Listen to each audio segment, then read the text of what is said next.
Hello everyone, welcome back to my vlog channel. This week it's vlog number 8 and we will be discussing the same two books, The Rhetorical Act and The Reading Pop Culture.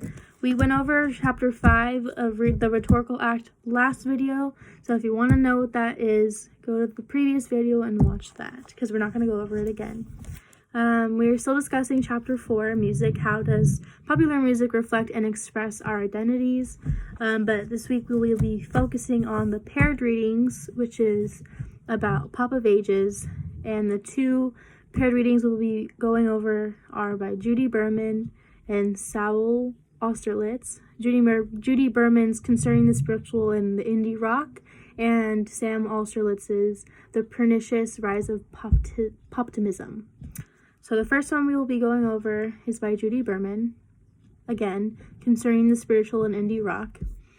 And her essay is basically, it's kind of hard to commentate on it because it's not actually it's not talking about why it is, it's about how it is.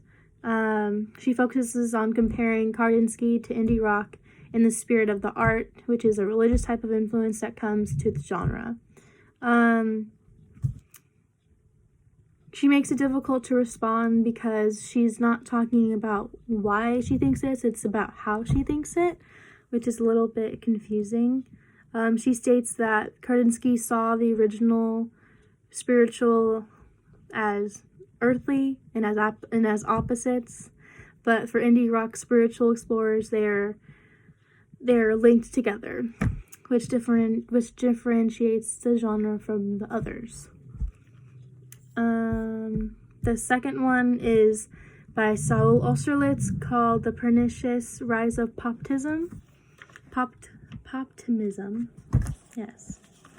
And I actually really liked his because he talked about like Billboard Hot 100, which I know, and something that caught my eye was how, according to Austerlitz, poptimism is a studied reaction to the musical past, as well as a response to rockism. So he asks the question, why would a poptimist prefer Taylor Swift to Bruce Springsteen? And it's because poptimism it's kind of relating to people who like pop music and more of today's races. Well, not particularly, but kind of like the modern teenager. They'll probably say, oh yeah, I like Taylor Swift rather than Bruce Springsteen because he's more into rock rather than pop.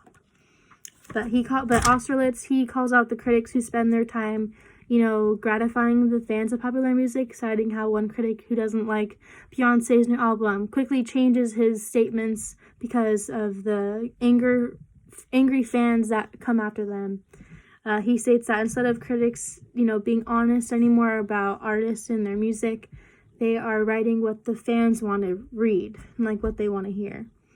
They validate their opinions of the new pieces, and then they say instead of the most new music is the same, treated with this amazing uniqueness, everything is the same and everyone's great depending on what the people like and what they want to hear. Critics are pleasing fans and not writing the truth, which he has an issue with. Today though, he comments about how a bad review can either make or break an artist. A bad rating can ruin a career, so no one wants to be the one to do that. So there are less and less people criticizing rather than praising.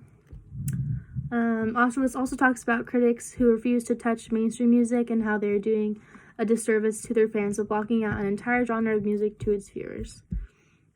So basically he's talking about how critics are not even gonna touch upon people who are in pop music because the fan bases are so strong that they just don't want to get mixed into that, because they're not going to listen to them anyway. They're just going to send them death threats, angry letters, until they actually agree with them. And he doesn't want to deal with that.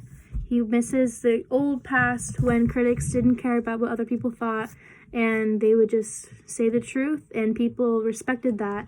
But with poptimism, that is the opposite story, and he wishes things were like they were in the past.